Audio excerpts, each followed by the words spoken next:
their style. Now, RPG, they get the map. They chose Tomb of the Spider Queen. That might be a perfect map for a nice zero tool action by Chicken. Let's see.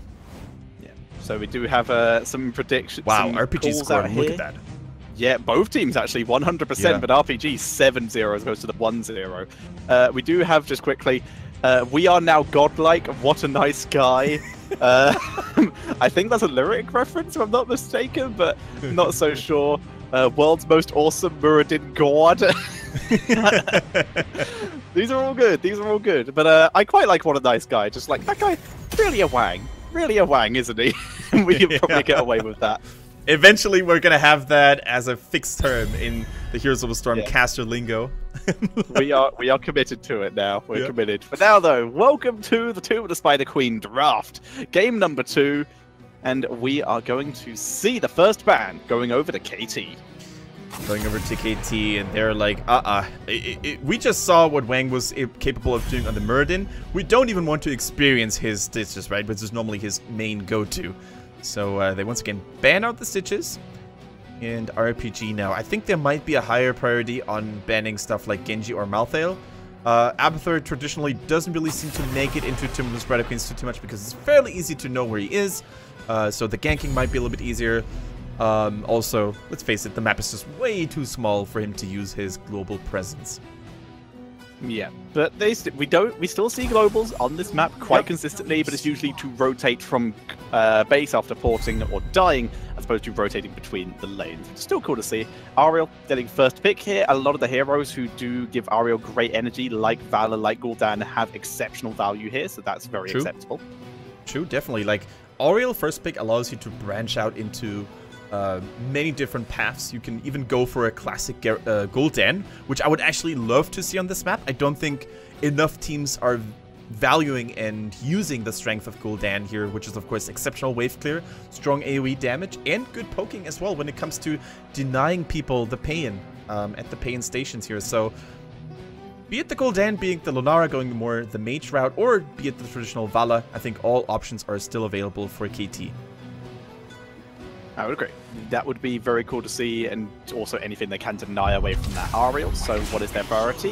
A noob and Uther. Taking out all those big CCs, just giving KT whatever they want in terms of damage, because RPG can react if Cassie is left available, for example. If KT go for the Vala, for example, then they can try pick that up. And they already have a Nubarak, so Gul'dan becomes a little bit less valuable. Yeah, absolutely. Absolutely. Now, we see solid stun chain coming in from Nubarak and Uther potentially. And once again, Oriel, she does not have the cleanse. So are they going to go for a second support themselves here? Maybe for the likes of Rhaegar. But normally, if you do that, you give up a little bit of wave clear. And wave clear is so crucial on Tomb of the Spider Queen. I mean, Rhaegar still has decent wave clear with Lightning Bond, but definitely not to be compared to the likes of Gul'dan or any other assassin. Exactly. So let's see what we go with. Dahaka and the Tassadar coming in. So they've set up their double support without the damage dealer. I like this. I like it. It's cheeky. Yeah, it's super cheeky. Now, RPG, and there's no way you can ban out or pick away all the potential double support threats for KT, right? You can maybe ban the Vala if you don't feel very comfortable playing against it, but there's no need to, because if you ban the Vala, they're just going to take Greymane, works out. Even the Zul'jin is not out of the possibilities just yet. Actually, Zul'jin is very much undervalued, in my opinion. We see constant good results in NA by Zul'jin. Yeah, he is a good hit. He is a very solid hero in general, as long as you can keep him safe. We've seen him a couple times here. But, like you said, doesn't see as much play as I'm sure we would like. So now, KT, what are they going to ban out here? Quite difficult to do, actually, due to the fact that RPG only have a tank and a support, so they can't really ban out a second support. I don't know, it's an interesting one. Yeah, the Vala, of course, takes a little bit of momentum away from KT, and they are likely not going to get their ideal dream comp, but there are many substitutes that could fill the gap. Now, what I want them to do is ban the Illidan. I just don't want them to face Illidan again. Once again, they have the exact same structure. Once again, a Dahaka. Once again, double support. That's... They had those 3 heroes already in game number 1. The Chromie, I don't think they would have chosen it RPG, that is. It doesn't fit their playstyle. Yeah, and the fact is, RPG have shown they're very happy to play the Illidan with a single support as well. So and now really it's Illidan that idea. in the mix. Like now they're gonna have Zeratul available too, though. This time.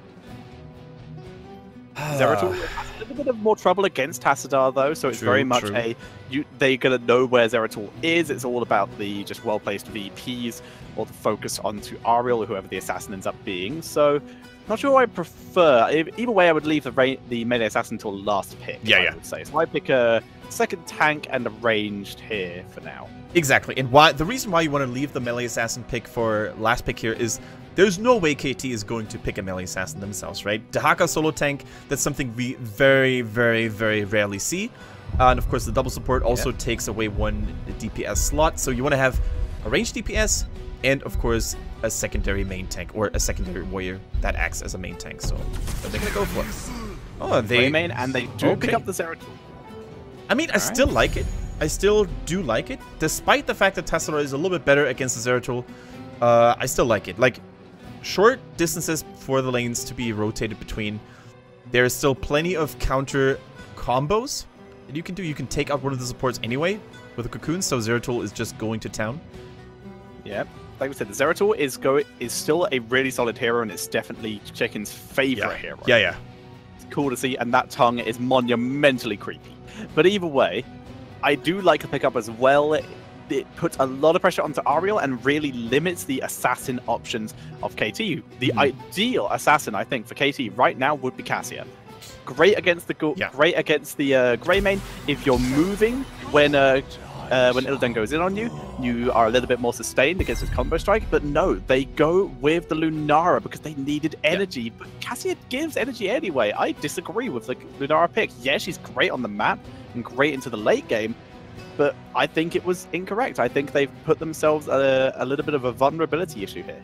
I wouldn't call it incorrect, but I would definitely call it the second best option. I agree with you. I think the Cassia would have made much more sense, given the fact that most of the damage coming from RPG is physical. Also, as you said, the damage burst output by Cassia is more than enough of energy for Ariel to be greater. I mean, there is this decent synergy between Arthas, and Ariel with the unfair advantage. We talked about this earlier when she was first seen. And of course, Uther struggles a little bit against all that poison damage if it's spread well. So there are ups and downs. So I think it's not that bad altogether. Okay, so what do we need for RPG? We need either some extra sustain to deal with the Lunara, another tank to try and frontline through that Arthas. Couple options here. Let's see what they are going with. It's going to be the Li Ming. They decided to just go for the burst, try and poke down that damage. Because they did need some ability power damage, let's be honest. They were against Arthas, and they had Greymane, who, cocktails, but can still become a big issue. Zeratul, who could go for the ability power build, but when you want to try and blow up Lunara, that can be a bit of an issue. So he's likely going for the combo slash anyway. So a bit of a ability power damage is still fairly reasonable. I wouldn't have hated Jaina, but Li Ming's a little bit safer in terms of mobility. I think what I don't like about Li Ming here is the map, because I think they're kind of weak on the wave clear department. So a hero like KT or Gul'dan would have actually helped them out a lot more in that regard. I'm not sure if Li Ming is able to fill that role. And hey there, hey guys, good to see you. Now, but once again, we're playing in a studio, in an offline studio, actually the only region that has a crowded studio as well. So super cool. We heard earlier that it's in the middle of a nice big shopping mall in Shanghai, so everyone can just, drop in, stop by, say hello.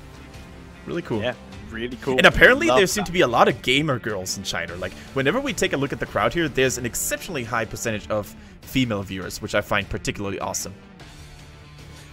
Yeah, it is very cool. It's nice that it is accepted.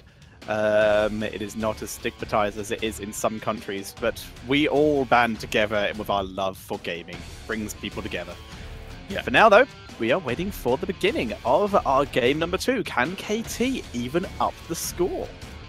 Yeah, can they do it? I think the draft is strong enough. The more I think about this Lunara, the more I seem to like it, because also a nice side effect of her passive, the poison, is that it keeps Zeratul in vision, So as long as the poison keeps ticking on him, he can't really get back to the shadows, to the void, and surprise people from an unexpected angle. So the more I think of it, the more I like it. I think it's definitely a 50-50, but ladies and gentlemen, give it up for the two teams as they get deployed to Tomb of the Spider Queen.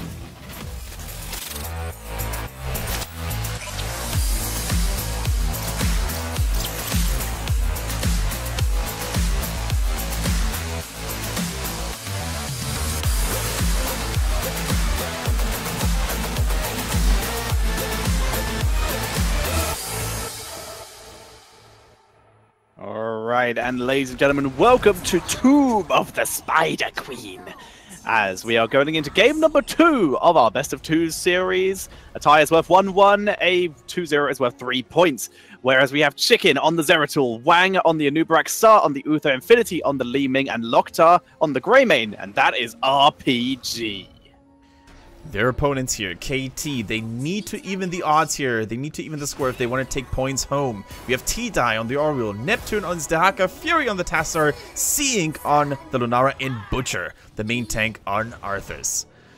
And boy oh boy, Tetra, I really want to see KT put up a fight here. It looked like they were kind of getting desperate in the last game, but they needed to, right? Because all 3 keeps were taken out as ones. But I really want them to have a more stable early mid-game here. I think the enemy comp this time by RPG is not nearly as aggressive. They can definitely hold it out, especially with that sturdy, stable double front line now. Wait, Seeing, what are you...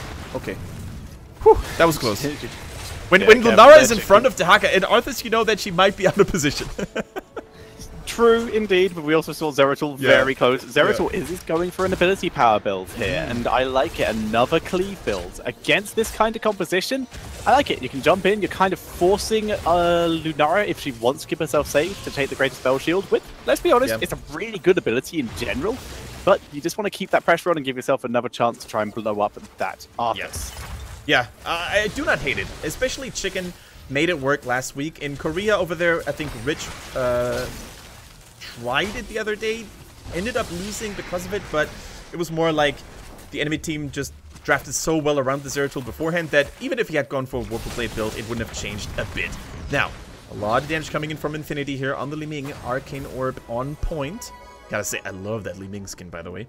Easily one of my favorite skins in the game.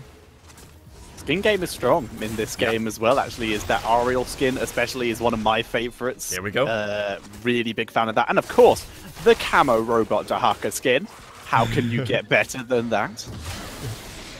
Zeratul also looking pretty cool on his... I don't even know where it came from. Yeah. I think it's a Diablo 2 reference, or Diablo 1 even, maybe. My Diablo game is not that strong, I gotta be honest with you. Ask me anything about the Warcraft lore, but Diablo, I'm pretty weak. I don't know. All these players looking pretty... Oh, Anub going in, looking for Lunara, focusing her down. The extra movement speed, she's able to pull back. Yeah, as I was saying, both of the all these players are looking pretty fly, and as Reddit taught me yesterday, the voice actor for Zagara is the same person who said the "Give it to me, baby" line in the song "Pretty Fly" for a white guy. What? Yeah, I hope there was a source for it, because I cannot believe that without a source. Check it. We will Google it after, but can you do for all those youngins, you know, who might not know the song by The Offspring, can you give us an impression of what it sounded like? Oh, absolutely not, because it's a PG stream. Okay. For now, though, you did not fall for the debate. Not this time. Not this time.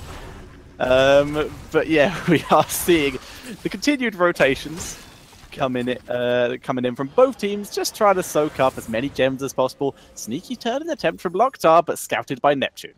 Yeah, scouted indeed. Both teams are basically keeping the pay-in zones free for now. Only 10 gems total were paid, and that is something you can see in competitive heroes like all the time. Both teams, or teams normally, should be really paying attention to not let too many gems through at the same time. Also, similarly, we want to see that, or you normally want to see that all gems normally go to one person for the most part. It is highly risky to split the gems too much, because then it also requires more people to pay in, which is overall a less likely chance to actually happen. So the more gems you have on one person, ideally your most tanky person, the better.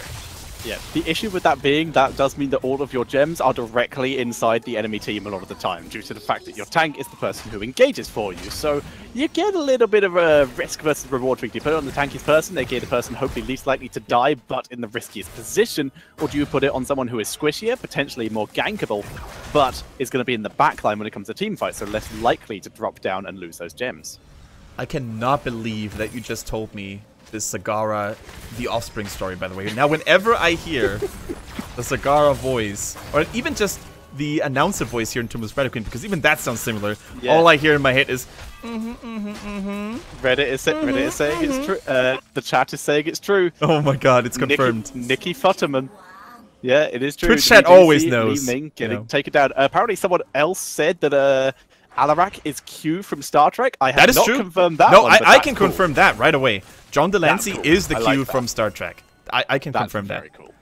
It's insanely cool. Yeah. Voice acting is cool when you think about the kind of different things that people have voice acted.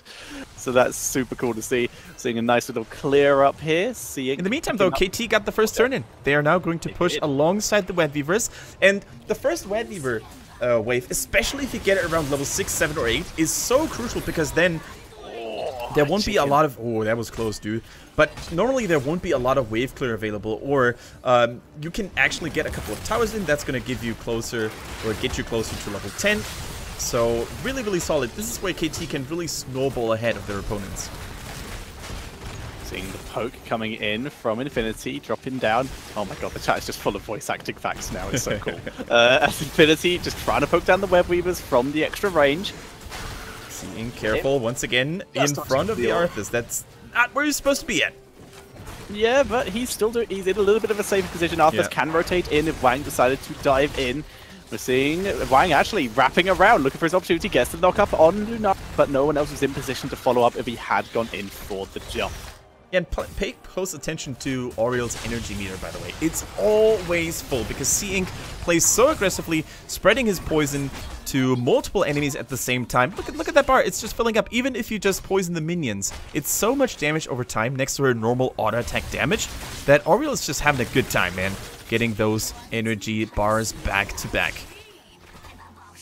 We are seeing those energy bars continuing to just spam all the way up. It's lovely to see Lunara with that splintered spear just able to do great damage output, great energy, and of course, she's just going to get stronger the longer the game goes on. Fury is able to get in his gems. Yeah, if RPG already struggled with Lunara in the early game, just wait until KT hits level 13 with the unfair advantage and the permanent slow from Arthas. She's going to have the time of her life, Lunara, that is. Now seeing dismounting, that's actually something that is always cool to see when one team is trying to disrupt the formation of the other team by constantly dismounting them. It's so annoying when you're getting constantly dismounted when you're actually trying to gank someone or just try to rotate from minion stacks. Oh, the licky sticky timing's good. Neptune had it. The isolation coming in right as a follow-up. Oh my god! Strike root has landed, but where's the damage? Yeah. They just got all of their CC onto him without able to pick up a kill. Locktar just took a couple of bruises from this one, but he's still alive. He just got smacked against the wall. He took the blind, the root, but he still lives because there was no damage follow-up. It was actually a very unfavorable position for the Lunara as well. He was too far away, and then there were choke points, so you don't want to commit. Now, we see a one-man VP, seeing just barely not inside. Oh, the cocktail just not killing C-Inc, just surviving there as they move in, dropping a root onto Wang. But Wang able to stay alive. Neptune was looking for Zeratul, but Zeratul's already gone. Yeah, they do have enough gems to get another Web Weaver wave, but that's exactly what I'm talking about. Like, they now split all the gems onto multiple targets. It takes them a little while. It also means that when you have 2 or 3 people paying at the same time, there's only limited zoning and guarding, right? But they still managed to get it anyways. So KT with a lot of momentum in that game, and I gotta say, Chicken Zeratul hasn't really been that big of a factor so far, which is very unlikely for him on that hero normally. Yeah, he's used VP once so far, but he's only just hit level 10, so he's still got plenty of time to get those game-making plays. But what's really the follow-up? It is basically Cocktail / Li Ming. Yeah. And that's not really ideal. Whereas if they had gone for the likes of Gul'dan, for example, or the Chromie, there would have been much more follow-up in terms of crowd control, in terms of raw burst damage. So yeah, the Li Ming so far remains highly inefficient. Also, what I do want to highlight here is the amount of just shrine or turn-in control that KT has. Like, they have the vision by Tassara, the Oracle always showing where the enemy team is going to. They have a lot of poke damage from Lunara. They can always keep those guys at bay, and they won't allow any turn-ins on the side of RPG. And slowly but surely, Tetcher, KT is rocking this game. 2 levels almost ahead of their opponents. They really are. This is so well played right now by KT. They're holding in control. Now, RPG really needs to change how they use the VP. They need to use it basically like a cocoon, I think, to isolate the rest of the team and kill off individual people, as opposed to going for that wombo. And it's so hard for RPG to turn in now, because not only does KT guard those stations very well, but also they're now one talent behind, so they're just gonna have to peacefully farm in their own half. But never mind, KT is putting on the aggression. The Haka jumping in, the isolation missed though. Yeah, now the Haka getting the drag onto Greymane, who disengages, and even though RPG did have a bit of a concave there to try and wrap in, they decide against going for the aggression, and they because got the turn Chicken's into already in top lane. Yeah, Zeratul finally able to sneakily pay those gems. The question is now, it is nice. Yeah, Wang just took a whole lot of damage here. The unfair advantage really starting to kick in. So the question is, sure, it's nice for RPG to get that turn, right? But they're not 13, so how much pressure, how much value can they actually get with it? We'll have to wait and see. As, like you said, with that turn-in, they need to get some counter structures to bring themselves back. They're only a full level behind. That is a doable deficit. They can try and make the comeback from it as they begin to put some pressure onto this mid lane. Bot lane, Zeratul's just sort of hovering around soaking. He's not pushing hyper aggressively for now. Now 13 has come on the line here, and this is basically where RPG needs to force a fight. They finally need to turn this upside down. They need to be the ones in the driver's seat. It's like they go for Neptune here. Chicken, oh my god, that I think he just missed both the cleave and the Warple blade, the Warple bomb. No, either way, they're still able to drop the damage.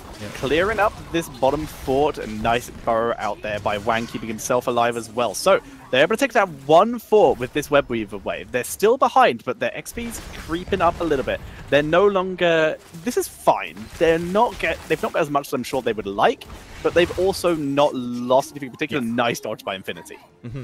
Really, really nice. But it looks like... Oh, hold on. Wang in trouble. Uses the burrow charge to get out of harm's way. Where's the Howling Blast? If they lock him down here, I think he might fall.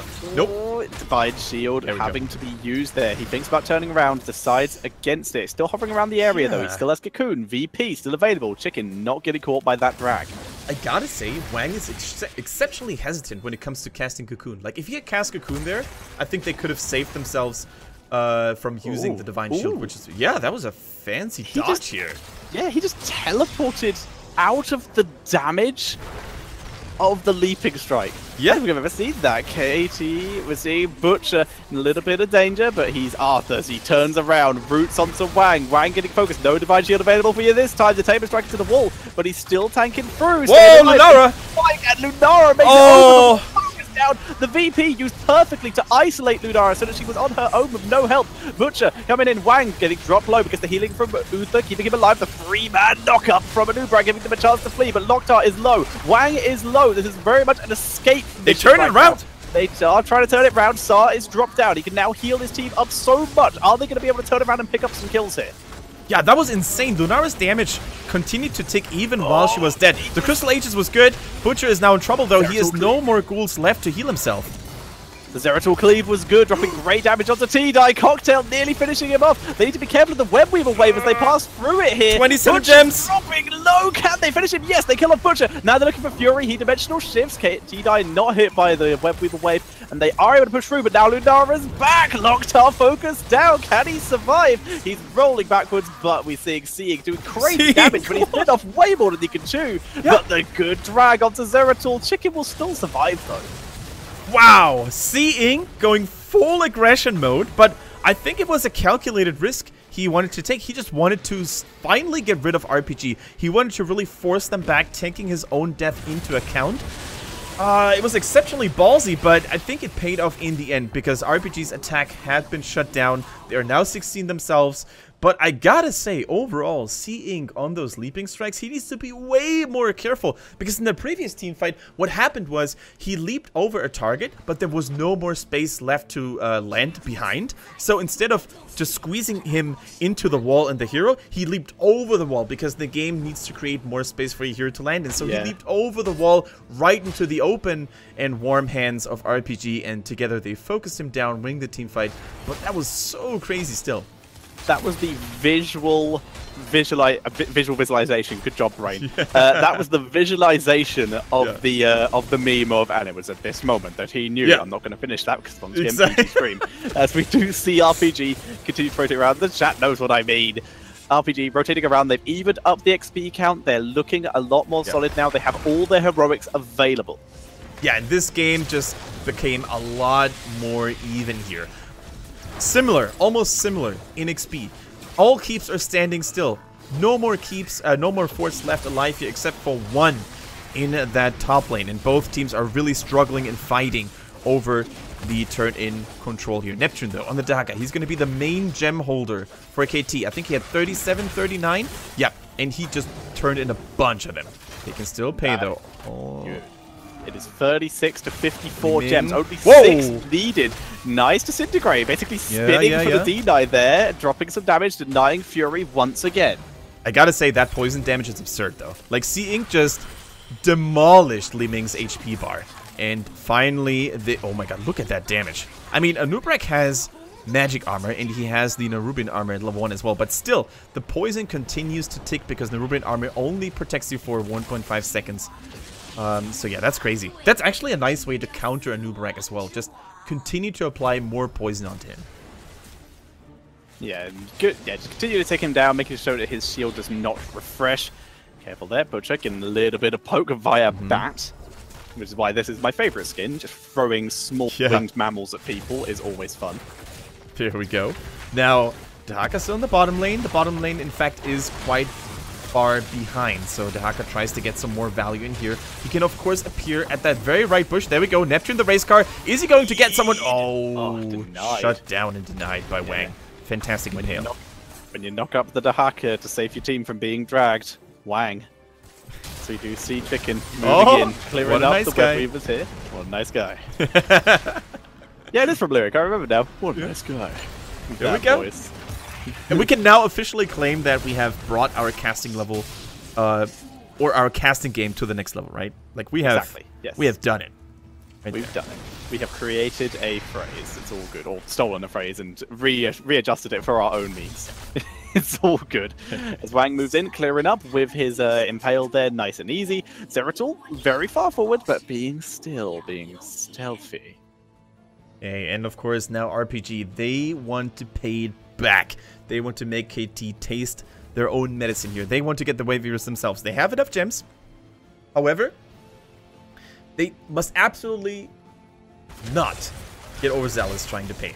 And that's exactly what they're doing. They're very careful. They're very cautious about it. They're trying to de-push all the lanes. That's also something that I think not enough teams are actually doing. Because let's assume they got the pay in here, right? But all of their lanes would have been de-pushed or pushed back to their keeps, right? They would have had to go the long way with all the web weavers. And web weavers, after spawning minions, they lose a little bit of health consistently. Something that I wasn't aware of until only like half a year or so, that web weavers actually lose health over time. And I felt very silly when I first realized it. Yeah, if they didn't, they would be so broken. Yeah. They do the same thing as a Fallen Shaman. It's basically a way more powerful Fallen Shaman. They summon things. Drag onto Greymane, trying to finish him off as Butcher tanking through with his minions. The double Void Prism, though, buying time for RPG, but they can't use it. They're not able to kill off Butcher, and they have to waste the Divine Shield. Oh, the Divine Shield basically buying enough time for Zeratul's Blink to come off cooldown here. So nice save by Uther, but it came at a very hefty cost. A long cooldown. Oh my god, the double Howling Blast was huge! The immediate follow-up damage by the poison, and this is KT in full swing. Not only do they have the Lunar Poke, but also the Double Storm by Taster adding so much more damage. I just love KT's late game here. As do I. They are putting on quite the show here, keeping themselves nice and safe. Nice! Denied via Cocoon. The Cocoon is dropped nice and quickly, but that is still a turn-in coming in, using that Cocoon to get themselves the time needed. Very nice. And that's going to get Chicken there, right there, was like, hey, what a Wang, you know? We need to stop saying what a wang. The first half of the acronym is what a. It's not what a wang. That's not how it works, please. We are seeing the push in now. Level 20 is available for RPG. Will soon be available for KT, but we do have that Hunter's Blunderbuss rewinds the extra Divine Shield buff again. Yeah, there we go.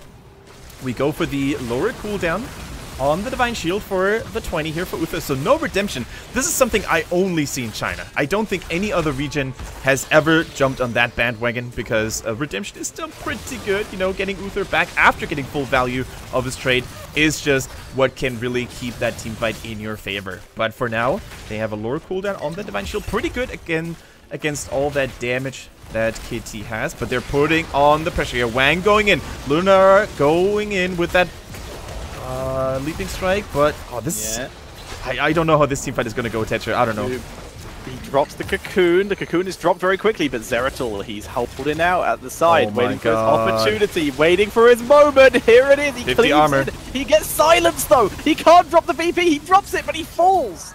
He falls, and that could be the end for RPG. They do get the keep, though. The bottom web weaver has basically been neglected by KT, but that was such a huge fight for KT. They really forced out so many abilities early on. The silence, as you said, from isolation was so huge, and also that licky sticky tongue landing on the perfect target on the Zeratul, on the Greymane before, excuse me.